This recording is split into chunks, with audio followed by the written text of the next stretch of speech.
You think light is the fastest thing in the universe, but what if I told you, from light's own perspective, it never moves at all. Every journey it takes, from the birth of a star to your eyes right now, collapses into a single frozen moment.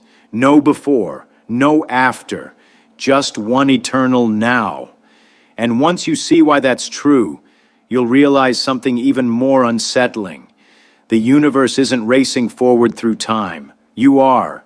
If light feels frozen in its own frame, then motion itself becomes something far stranger than simple movement across space. The universe begins to look less like a stage where events happen and more like a process that is constantly being updated, moment by moment, signal by signal. Every experience you have arrives through information that takes time to reach you. The glow of a screen, the sound of a voice, the pressure of the ground beneath your feet are all messages traveling through space before they become part of your awareness. Even inside your body, electrical impulses race along nerves, carrying the world inward and carrying your decisions back out again. This means the present is never a single sharp point. It is a thin, moving boundary where countless signals finally meet. What you call now is a stitched-together picture of events that happened at slightly different times and slightly different places, blended by your brain into a smooth, continuous story. The hidden limit of light is what makes this possible. It sets the maximum speed at which any cause can turn into an effect. No force, no influence, no piece of information is allowed to skip ahead of it. The universe enforces a delay. And that delay is what gives you sequence, memory, and the feeling that time flows forward instead of collapsing into a single, meaningless instant. Feynman often pointed out that understanding begins when you stop asking what things are made of and start asking how they behave. Here, behavior reveals something profound. As you move faster, time itself begins to respond. Clocks in motion fall out of step with clocks at rest. Distances along the direction of travel subtly compress. These are not tricks of perception. They are physical changes, measured and confirmed again and again. High above Earth, satellites carry clocks that tick at a different rhythm than the ones on the ground. Without constant correction, navigation systems would drift, and entire networks would lose their ability to agree on where anything is. The simple act of finding your position on a map depends on the same hidden rule that governs stars and galaxies. This is where the idea of frozen light becomes more than a metaphor. As speed increases, more of your motion is spent on time and less on space. You can think of every object as moving through space-time at a fixed pace, dividing that motion between where it goes and when it arrives. Push harder, and space gives way. Time stretches. The balance shifts. And in that shifting balance, the straight lines you expect to follow begin to curve. Not because something is pulling on you, but because the very structure you are moving through is starting to reveal its deeper shape. That deeper shape becomes impossible to ignore once you realize that nothing truly moves through space alone. Everything is also moving through time, and the two are bound together like strands of a single thread. You can pull on one, but the other always responds. In everyday life, this connection stays hidden because your speeds are small compared to the universe's limit. You walk, you drive, you fly, and the balance between space and time barely shifts. But as you imagine pushing closer to that boundary, the universe starts to behave in a way that feels less like common sense and more like negotiation. Mass enters as the measure of how stubborn reality becomes. It is not just how heavy something feels in your hands. It is how strongly it resists being asked to change its motion. The more mass an object has, the more of space-time must be rearranged to let it move differently.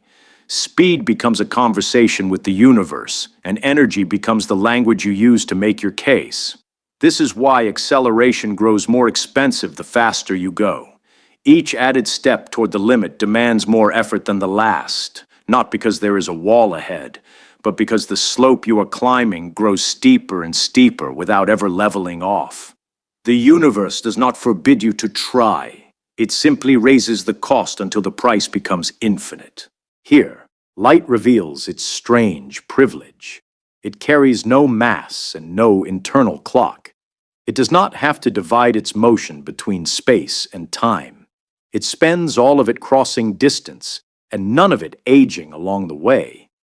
That is why its journey can collapse into a single, timeless moment from its own impossible point of view.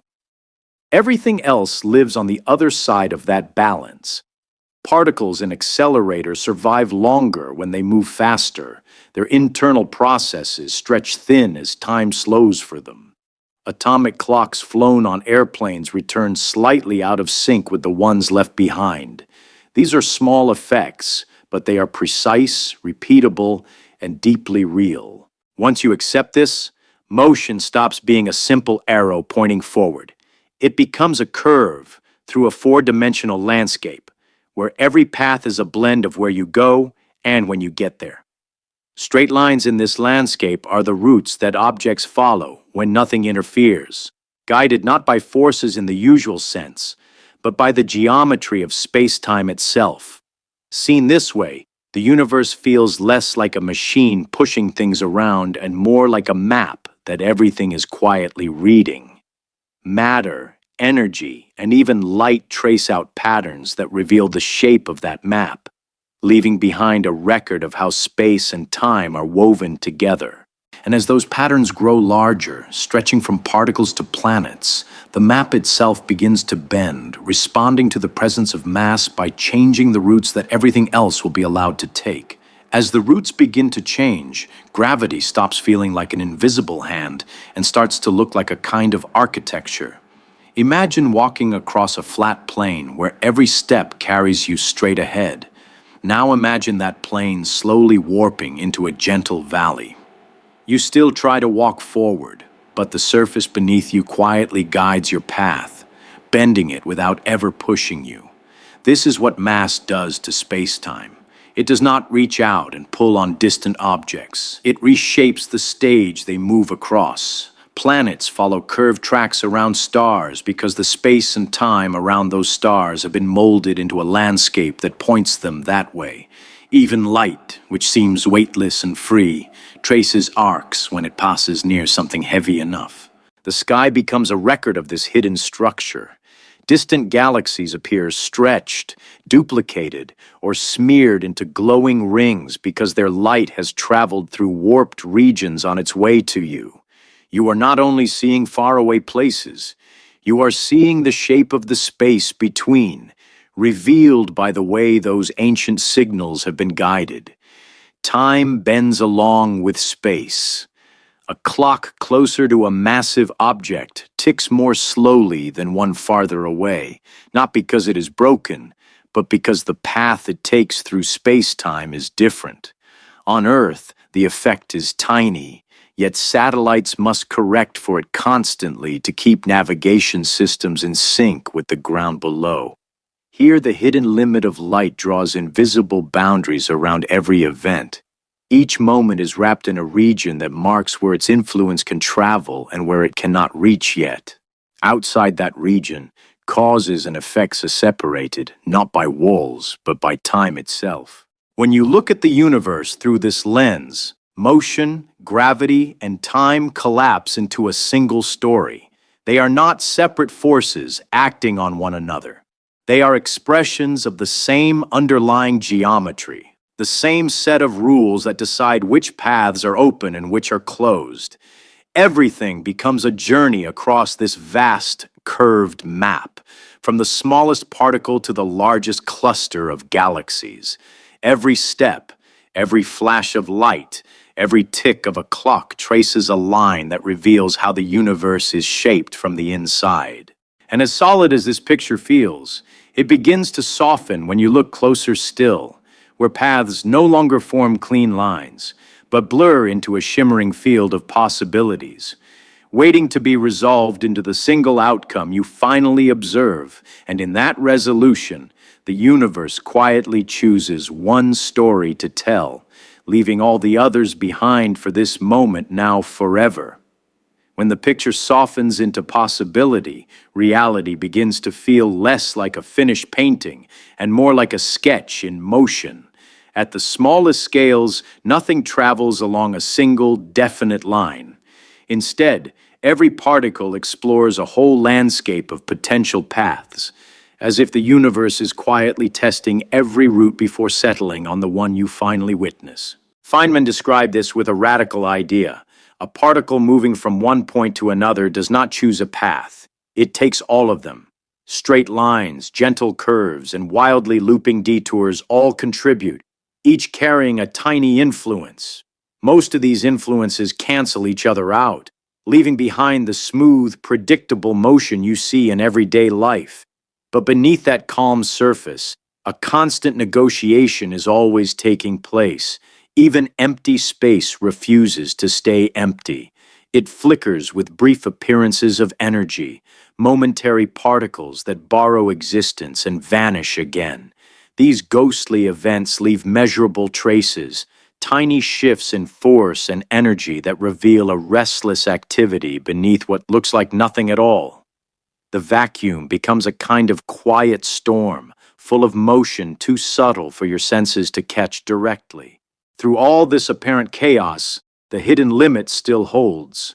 No matter how many possibilities are explored, no matter how tangled the web becomes, information does not outrun the boundaries set by light.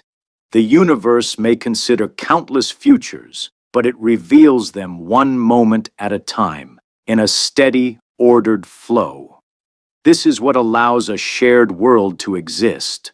The quantum layer can be uncertain, overlapping, and full of alternative outcomes, while the world you experience remains stable and consistent. The same rule that guides stars and galaxies also guards the boundary between what could happen and what has happened. Each observation becomes a kind of decision point. When you interact with the world, you are not just receiving information. You are participating in the process that turns possibility into fact. A single outcome rises to the surface, and all the others fade into history that never quite happened. Seen this way, the present moment is not a thin line dividing past and future. It is an active frontier where the universe is constantly resolving its own questions, choosing which story to tell next. Every sound you hear, every image you see, every thought that crosses your mind is part of that ongoing resolution. And as this quiet process continues, it does not stay confined to the smallest scales. The same rules that govern these fleeting microscopic choices stretch outward across distances so vast that the light revealing them becomes a message from a time long before you were ever here to receive it, carrying the universe's earlier stories forward into your now. That ancient message from the universe's past fills the night sky. Every point of light you see is not showing you what exists right now, but what once existed when its signal began the long journey towards your eyes. Space becomes a kind of archive, and distance becomes a measure of how far back in time you are looking. Nearby stars speak in recent chapters, their light only a few years old by the time it reaches you. Distant galaxies whisper stories from billions of years ago, from an era when the universe was younger, hotter, and still shaping the structures that would one day become worlds, suns, and the quiet places where life could emerge. Look far enough, and you find a faint, uniform glow that comes from a time before any stars existed at all. This soft background is the afterimage of the universe's earliest moments, a relic of an age when matter and light were still tangled together, slowly cooling into the transparent cosmos you now observe. Here, the hidden limit of light turns vision into archaeology. You are not just seeing across space. You are uncovering layers of history, peeling back earlier and earlier moments simply by pointing your eyes or your instruments farther away. But there is also a boundary to how much of this story you can ever read. The universe is expanding, stretching the space that light must cross. Some regions are being carried away so quickly that their signals can never catch up, no matter how long you wait. They still exist, still follow the same laws, but they remain forever beyond your reach. This boundary is not a wall you could travel to. It is a moving horizon that defines the edge of your possible experience. As time passes, more of the universe slips beyond it, not by disappearing, but by falling behind the maximum speed at which information can travel. Within this horizon, however, there is extraordinary clarity. By studying the light that does arrive, you can trace the life story of the cosmos. You can follow the birth of atoms, the ignition of the first stars, the slow assembly of galaxies, and the long chain of events that eventually led to a planet capable of wondering how it all began. Every telescope becomes a bridge across time, gathering ancient signals and turning them into knowledge. The same quiet rule that limits motion and shapes gravity also decides which chapters of the universe's history can be read, and which will remain forever closed to every observer who will ever exist. As those unreachable chapters fade beyond the horizon, attention turns back to the only region of the universe where influence truly matters, the one you inhabit right now. Every action you take sends ripples outward, carried by signals that move no faster than the quiet rule you have been following from the smallest particles to the largest galaxies. Inside your body, thought itself is a kind of motion. Electrical impulses travel along networks of cells, turning light into sight, vibration into sound, and intention into movement. These signals obey the same limit as starlight and radio waves. Your sense of being alive, of experiencing a flowing present, is built from information arriving and being stitched together into a continuous now. This is why the past feels fixed. Once a signal has moved on, once an event has sent its influence forward, it becomes part of the record. Nothing can reach back across that chain of cause and effect to change it. Memory is not a doorway to what was. It is a copy, carried into the present by physical traces left in your brain and in the world around you. The future, by contrast, feels open because it has not yet been written into that chain. It exists as a field of possibility, waiting for choices, interactions, and chance to turn it into something that can be remembered. Seen this way, meaning is not something added on top of physics. It grows naturally from the structure of reality itself. Because influence has a limit, what you do matters within a reach, within a horizon where your actions can touch other lives and shape moments that will outlast you. The speed of light stops being just a number in a textbook. It becomes the boundary of connection, the edge of impact, the rule that decides how far a moment can travel and how deeply it can echo. Beyond that boundary, there may be galaxies, events, and entire histories unfolding in silence. They exist, but they cannot speak to you, and you cannot speak to them, not because of distance alone, but because the universe has drawn a line that even reality itself will not cross. Yet within that line, there is an extraordinary space to explore. You can listen to whispers from the early cosmos, send messages across oceans and into orbit, and turn curiosity into a bridge between what is known and what is still waiting to be discovered. Feynman once said that the pleasure of finding things out is one of the greatest joys there is. Here, that joy becomes part of the same story as stars, particles, and time itself. Because in the end, the hidden limit of light does not trap you inside reality. It gives you a place within it.